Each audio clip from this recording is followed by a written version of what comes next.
नमस्कार दोस्तों, बहुत बहुत स्वागत है सरकारी परीक्षा के इस चैनल में आपका। दोस्तों, इस चैनल के माध्यम से हम आपके साथ आज की इस वीडियो में करंट अफेयर्स पे चर्चा करने वाले हैं। लेकिन इस चैनल के माध्यम से आपको एग्जाम से रिलेवेंट हर एक वीडियो यहाँ पे अवेलेबल है। तो आप कोशिश करें कि करंट अफेयर्स की वीडियो के साथ साथ उस हर एक वीडियो को देखें जो आपके एग्जाम के लिए काफी ज्यादा इंपॉर्टेंट है। और सबसे जरूरी बात कि अगर आपने इस चैनल को सब्सक्राइब नहीं किया है तो सबसे पहले इस चैनल को सब्सक्राइब कर ले और साथ ही साथ बेल आइकन को जरूर दबा ले। और करंट अफेयर्स की वीडियो देखने के बाद इस चैनल के प्लेलिस्ट में जाकर आप अपने एग्जाम से रिलेवेंट वीडियो को जरूर देखें, क्योंकि वो आपके एग्जाम के लिए काफी ज्यादा इंपॉर्टेंट होंगे। तो दोस्तों, इस वीडियो को आगे बढ़ाते हैं और देखते हैं हमारे आज के कौन से महत्वपूर्ण करंट अफेयर्स पे चर्चा मैं करने वाला हूं। तो सबसे पहले है, राजीव गांधी ग्रामीण ओलंपिक खेल कहां शुरू किए गए हैं? हमारे ऑप्शन है, option A Gujarat, option B Tamil Nadu, option C Rajasthan या ऑप्शन डी हरियाणा। तो सही जवाब देख लेते हैं। सही जवाब है ऑप्शन सी राजस्थान।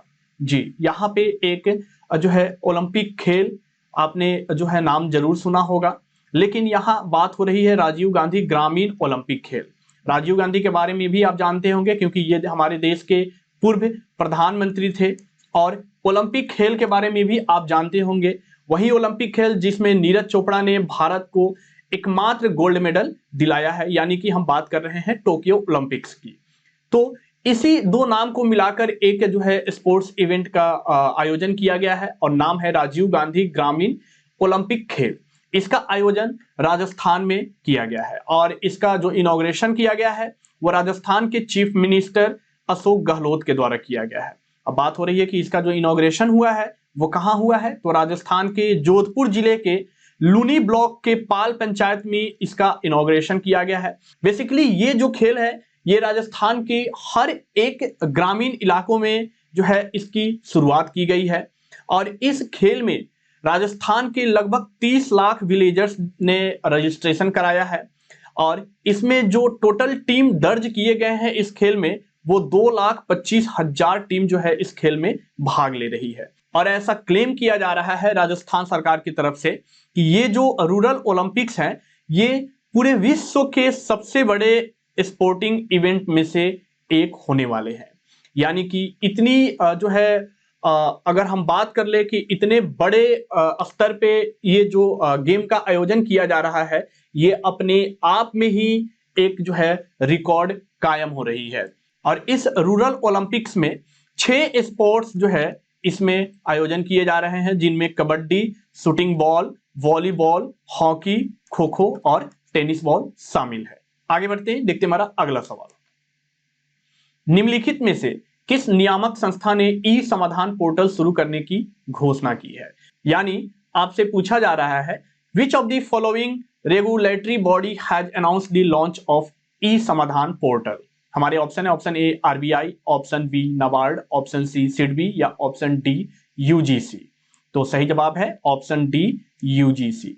यूजीसी के बारे में आप सब जानते होंगे, परिचित होंगे, क्योंकि आप अगर एग्जाम की तैयारी कर रहे हैं तो आप या तो इंटर स्तरीय परीक्षा आप दे चुके होंगे या इंटर में आप होंगे, तो आप यूजीसी के बारे में जरूर जानते होंगे। और इसी यूजीसी नियामक संस्था के द्वारा हाल ही में ई समाधान पोर्टल का शुरुआत यानी इसकी जो है शुभारंभ किया गया है। और ई समाधान पोर्टल आखिर है क्या?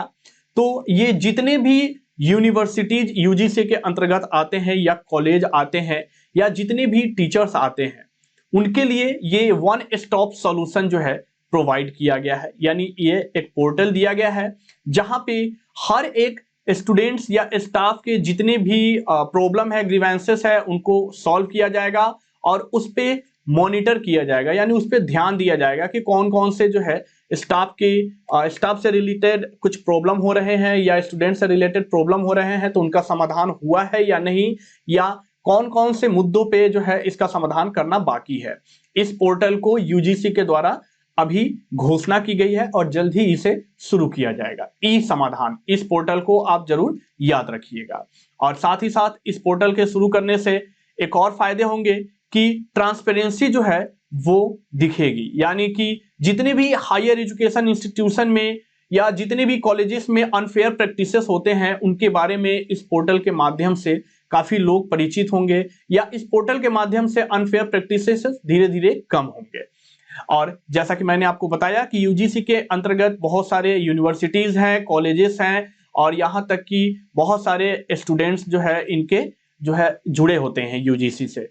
तो अगर मैं बता दूं कि यूजीसी के अंतर्गत 1043 यूनिवर्सिटी आते हैं और 42,343 कॉलेजेस है, और इन कॉलेजेस यूनिवर्सिटी में पढ़ने वाले जो टोटल स्टूडेंट्स हैं उनकी संख्या 3.85 करोड़ है। ठीक है, और जो फैकल्टी है यानी कि जो टीचर्स हैं उनकी संख्या 15.03 लाख है। आगे बढ़ते हैं, देखते हैं हमारा अगला सवाल। यूएस ओपन टेनिस टूर्नामेंट 2022 कहां शुरू किया गया है? हमारे ऑप्शन है, option A Los Angeles, option B New York, option C Philadelphia, या ऑप्शन डी सैन डिएगो। यहां यूएस ओपन टेनिस टूर्नामेंट की बात की जा रही है, यानी कि टेनिस के एक ग्रैंड स्लैम की बात की जा रही है। और आपसे यहां सवाल है कि यूएस ओपन टेनिस टूर्नामेंट 2022 का आयोजन कहां किया जा रहा है, यानी कहां शुरू किया गया है? तो सही जवाब है ऑप्शन बी न्यूयॉर्क। जी, ये यूएस के न्यूयॉर्क में इसकी शुरुआत की गई है। और आपको जैसा कि मैंने बताया कि ये टेनिस के ग्रैंड स्लैम का एक जो है पार्ट है, और ये टेनिस का चौथा और फाइनल ग्रैंड स्लैम होता है यूएस ओपन। तो आपसे एक और जो है एग्जाम में सवाल पूछ लिए जाते हैं कि कौन कौन से टेनिस के ग्रैंड स्लैम है और इसका आयोजन कब कब होता है, या आपसे ये भी पूछ लिया जाता है एग्जाम में कि किस जो है जैसे कोर्ट पे इस ग्रैंड स्लैम का आयोजन किया जाता है। जैसा कि मैं आपको बता दूं कि टेनिस के जो ग्रैंड स्लैम है वो है पहला ऑस्ट्रेलियन ओपन, और इसका जो आयोजन किया जाता है वो हार्ड कोर्ट पे किया जाता है, और ये कब होता है? तो ये मिड जनवरी में होता है। दूसरे नंबर पे आता है फ्रेंच ओपन, और इसे जो है रोलैंड गैरोस के नाम से भी जाना जाता है। इससे भी आपके एग्जाम में सवाल बने हुए हैं। ठीक है, और इसे क्ले कोर्ट पे खेला जाता है। इससे सवाल आपके एग्जाम में बहुत सारे बन चुके हैं कि कौन सा ऐसा टेनिस का ग्रैंड स्लैम है जिसे क्ले कोर्ट पे खेला जाता है। तो इसे ध्यान रखिएगा, वो है फ्रेंच ओपन। ठीक है, और इसे कब खेला जाता है? तो या तो मई के लास्ट में या तो जून के अर्ली वीक में इसकी शुरुआत की जाती है। उसके बाद थर्ड नंबर पे आता है विंबलेडन। ठीक है, इसे यूके ओपन के नाम से भी जाना जाता है क्योंकि ये इसका जो आयोजन किया जाता है वो यूके में किया जाता है, और इसे ग्रास के कोर्ट पे खेला जाता है। और कब किया जाता है इसका आयोजन? तो जून और जुलाई में। और लास्ट है यूएस ओपन, जिसकी यहां पे चर्चा हो रही है कि इसकी शुरुआत हो चुकी है, और इसे जो खेला जाता है वो हार्ड कोर्ट पे खेला जाता है। ठीक है, ये चारों के चारों ग्रैंड स्लैम आपको यहां पे दिए हुए हैं, लेकिन अभी जो बात हो रही है यूएस ओपन की, इसके अलावा जितने भी यहां पे आपको ग्रैंड स्लैम के बारे में मैंने बताया, ऑस्ट्रेलियन ओपन, फ्रेंच ओपन और विंबलेडन, इसका आयोजन इस साल हो चुका है। और इससे रिलेटेड जितने भी विनर है या रनर लिस्ट है या जितने भी कैटेगरी के प्लेयर है, जैसे मेंस ओपन या डुअल ओपन, तो ये सारे के सारे आपको टेबल जो है हमारी सरकारी परीक्षा के वेबसाइट पे अवेलेबल कर दिए गए हैं। तो आप वहां जाए और हर एक टेनिस के ग्रैंड स्लैम के इस जो है टेबल को अच्छे से पढ़ ले, याद कर ले, क्योंकि उससे भी सवाल बन सकते हैं कि ऑस्ट्रेलियन ओपन के इस कैटेगरी में किसने खिताब जीता है। इससे भी सवाल आपके एग्जाम में बन सकते हैं। इसीलिए आप इस वीडियो को देखने के बाद जरूर हमारे सरकारी परीक्षा के वेबसाइट पे जाकर उस टेबल को अच्छे से याद कर ले। आगे बढ़ते हैं, देखते हैं हमारा अगला सवाल। निम्नलिखित में से किस भारतीय राज्य में विश्व का सबसे बड़ा धार्मिक स्मारक बनाया जा रहा है? हमारे ऑप्शन है, option A West Bengal, option B Maharashtra, option C Orissa, या ऑप्शन डी केरला। तो सबसे पहले सही जवाब देखते हैं। सही जवाब है ऑप्शन ए वेस्ट बंगाल, यानी कि पश्चिम बंगाल में। और पश्चिम बंगाल में आपको बता दूं कि विश्व का सबसे बड़ा धार्मिक स्मारक यही बन रहा है। और पश्चिम बंगाल के कहां? तो मायापुर में जो है इसका निर्माण किया जा रहा है, और बताया ऐसा जा रहा है कि अगले साल जुलाई या अगस्त में इसे पब्लिक लोगों के लिए खोल दिया जाएगा, और तब जो है ये विश्व का सबसे बड़ा धार्मिक जो है ये स्मारक बन जाएगा। और अभी जो इसे जो इसका एरिया बताया जा रहा है उसके अनुसार यही बताया जा रहा है कि विश्व में इतने एरिया को कवर करने वाला अभी तक कोई धार्मिक स्मारक नहीं है। इसके पहले जो विश्व के सबसे बड़े लार्जेस्ट रिलीजियस मोन्यूमेंट के नाम पे हम लोग जानते आए हैं वो है कंबोडिया के अंकोर वाट, और उससे भी बड़ा ये स्मारक पश्चिम बंगाल में बनाया जा रहा है। यहां तक कि जो वेटिकन सिटी के जो सेंट पॉल्स कैथेड्रल चर्च है उससे भी बड़ा ये स्मारक है, और हम अपने देश के जो ताजमहल को जानते हैं उससे भी ये बड़ा बनाया जा रहा है। और इसे एरिया में ही नहीं बल्कि अगर हम इसके डोम के पार्ट को देख ले, जो ऊपर के गुंबद वाले पार्ट है, ये जो आपको वीडियो में दिख रहे हैं, जो जहां पे मैं यहाँ पे सर्कल कर रहा हूं, ये पार्ट भी पूरे विश्व में सबसे बड़ा होने वाला है। जब ये बनकर तैयार हो जाएगा तो लार्जेस्ट डोम जो है वो इसी का नाम लिया जाएगा।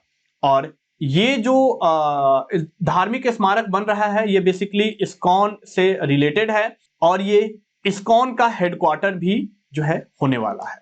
और इस्कॉन को आप शायद नहीं जानते होंगे तो मैं बता दूं, इसका फुल फॉर्म होता है international society of Krishna consciousness. ठीक है, आगे बढ़ते हैं, देखते हैं अगला सवाल। अभिजीत सेन का निधन हो गया है, वह एक डैश थे। हमारे ऑप्शन है, ऑप्शन ए राजनीतिक नेता, ऑप्शन बी फिल्म निर्देशक, ऑप्शन सी कवि, या ऑप्शन डी अर्थशास्त्री। अभिजीत सेन नाम आपको याद होना चाहिए, और सबसे बड़ी चीज कि क्यों ये आपके लिए इंपॉर्टेंट है ये भी मैं आपको अभी बताऊंगा। सबसे पहले सही जवाब जानते हैं, तो सही जवाब है ऑप्शन डी अर्थशास्त्री यानी कि इकोनॉमिस्ट थे, जिनका भी हाल ही में निधन हो गया है। अभिजीत सेन नाम था।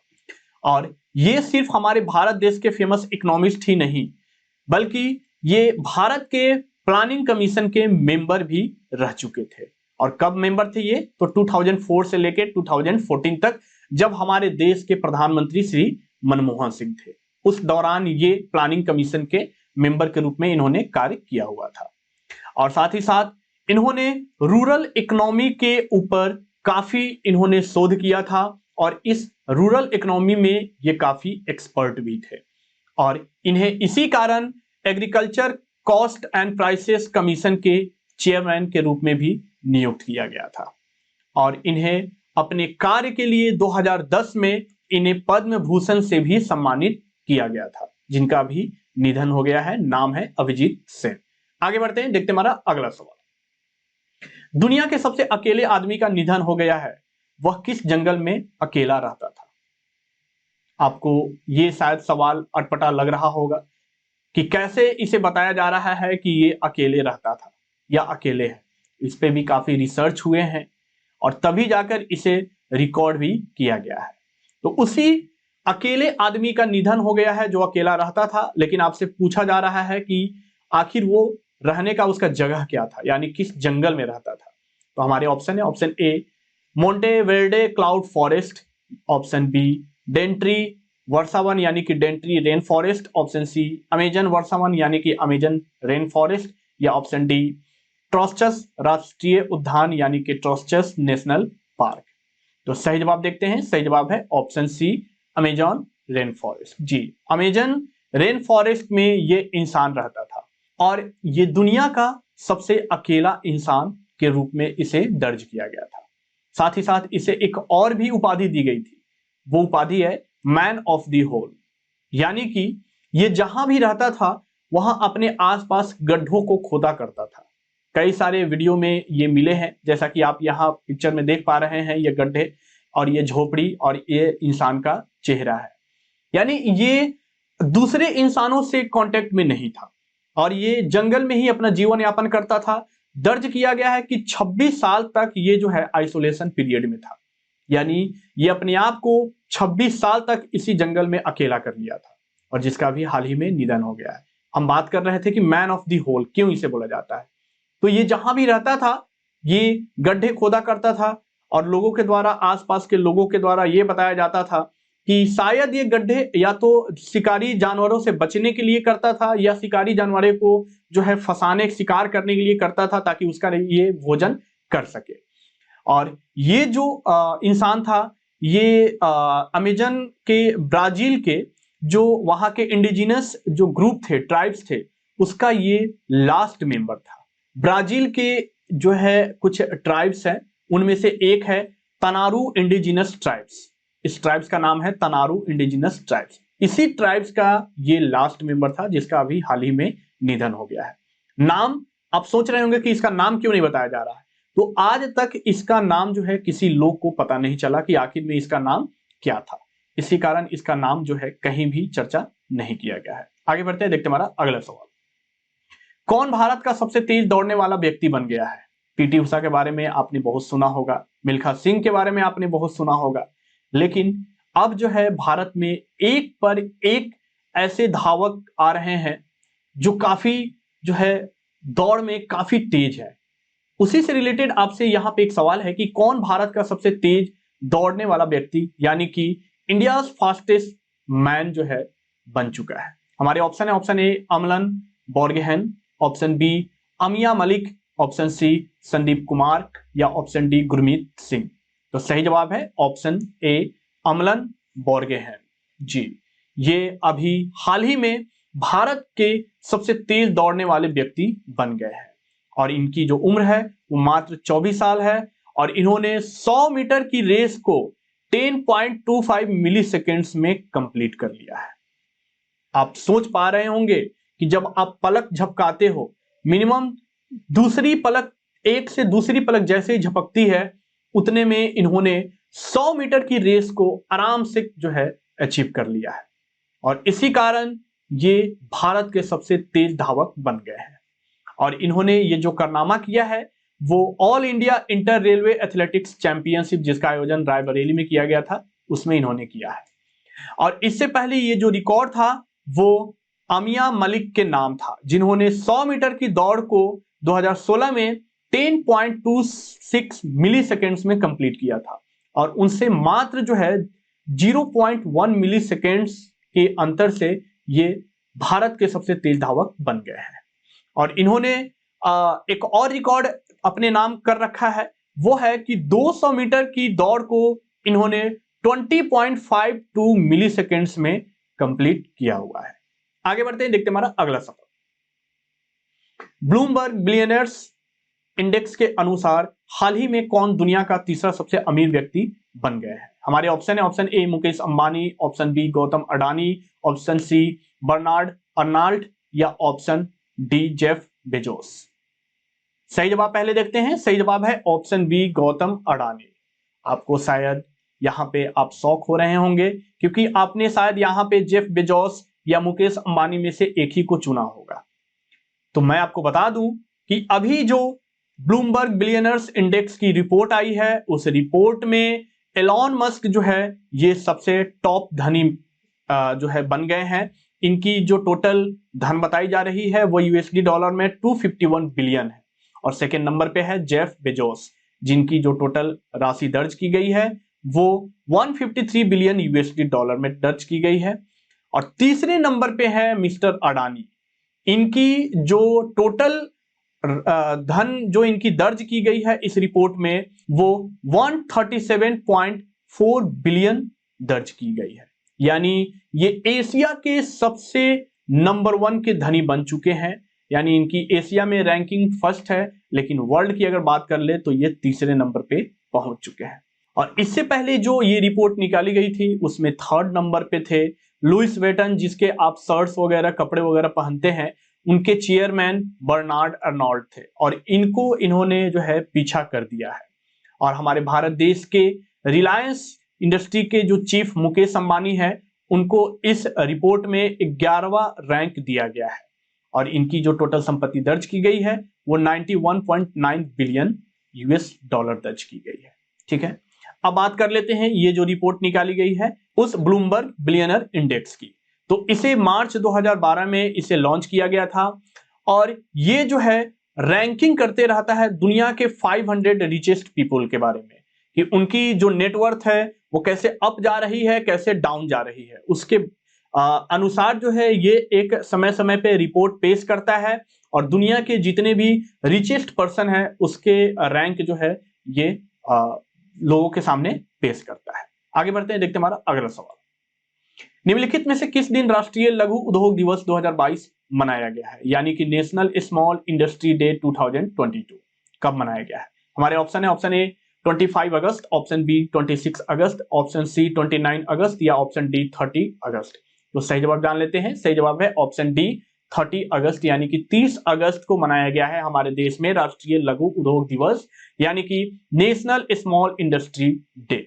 और नेशनल स्मॉल इंडस्ट्री का मतलब तो आप जानते ही होंगे कि जो छोटे स्तर पे जो इंडस्ट्री चलाए जाते हैं, जो बिजनेस रन किए जाते हैं, जैसे ग्रामीण इलाकों में, ब्लॉक इलाकों में या जिला स्तर पे, उसी को प्रोत्साहित करने के लिए और उसी को पूरे देश में रिकॉग्नाइज करने के लिए हर साल 30 अगस्त को इसके एक डे के रूप में मनाया जाता है, नेशनल स्मॉल इंडस्ट्री डे। ठीक है, और ये ऐसे इंडस्ट्री होते हैं जिसमें जो मैन्युफैक्चरिंग या प्रोडक्शन या जो भी सर्विसेज होते हैं वो एक स्मॉल लेवल पे या माइक्रो स्मॉल लेवल पे ये प्रोवाइड किए जाते हैं। और हमारे देश में कुछ ऐसे भी हमारे भारत सरकार के द्वारा इनिशिएटिव चलाए गए हैं जो स्मॉल स्केल इंडस्ट्री को प्रमोट करते हैं, जैसे चैंपियंस पोर्टल, ये इनिशिएटिव हमारे भारत सरकार के द्वारा चलाए गए हैं, उदयम और नेशनल SC/ST हब। ऐसे बहुत सारे इनिशिएटिव हमारे भारत सरकार के द्वारा चलाए गए हैं जिसमें स्मॉल स्केल इंडस्ट्री को प्रमोट हमारे देश में किया गया है। आगे बढ़ते हैं, देखते हैं हमारा अगला सवाल। शुमंग लीला किस राज्य या केंद्र शासित प्रदेश में आयोजित एक पारंपरिक त्योहार है? हमारे ऑप्शन है, ऑप्शन ए जम्मू और Kashmir, option B Himachal Pradesh, option C Manipur और ऑप्शन डी असम।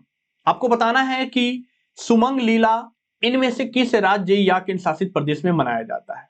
आपको मैं बता दूं तो अभी जो ग्रुप डी के एग्जाम चल रहे हैं इसमें त्योहार से कई सारे सवाल आ रहे हैं।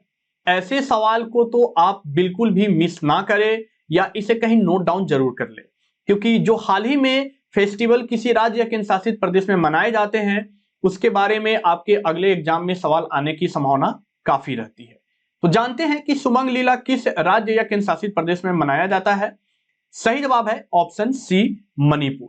जी, ये जो फेस्टिवल है ये मणिपुर में इसका आयोजन किया जाता है और इस फेस्टिवल में मंच के रूप में इसे मनाया जाता है पूरे मणिपुर में, यानी एक मंच पर कुछ कलाकार इसका आयोजन करते हैं, अपनी जो है कला का प्रदर्शन करते हैं और इस प्रदर्शन के आधार पर वहां के जो जैसे मणिपुर के चीफ मिनिस्टर या गवर्नर जो भी हैं उनके द्वारा उन्हें पुरस्कार जो है प्रोत्साहित राशि प्रदान की जाती है।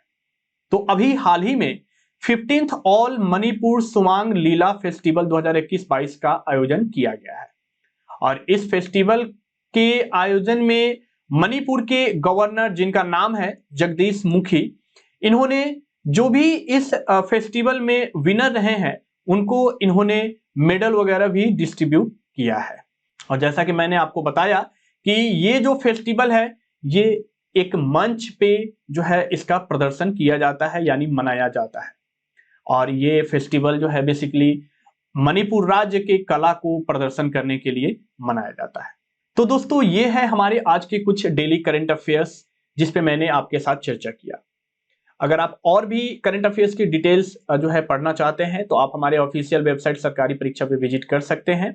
साथ ही साथ अगर आप सोशल मीडिया के माध्यम से हमारे से जुड़ना चाहते हैं तो हम हर एक सोशल मीडिया पे अवेलेबल है, चाहे आप फेसबुक चलाते हो उस पर भी, चाहे टेलीग्राम चलाते हो उस पर भी या इंस्टाग्राम चलाते हो उस पर भी, तो हम वहाँ भी अपने इंफॉर्मेशन शेयर करते रहते हैं। आप हमें वहाँ लाइक करें और अपने दोस्त अपने रिलेटिव के साथ जरूर शेयर करें। साथ ही साथ इस वीडियो को जरूर शेयर करें और इस वीडियो को लाइक जरूर करें और हमें कमेंट करके बताएं कि आपको आज का वीडियो कैसा लगा है। और जैसा कि इस वीडियो की शुरुआत में मैंने बोला था कि आपको सबसे पहले इस चैनल को सब्सक्राइब जरूर कर ले अगर आप एग्जाम की तैयारी कर रहे हैं और बेल आइकन को भी जरूर दबा ले ताकि इस चैनल के माध्यम से जो भी अगली वीडियो इस चैनल पे प्रोवाइड किए जाए उसकी नोटिफिकेशन आप तक पहुंचती रहे। धन्यवाद।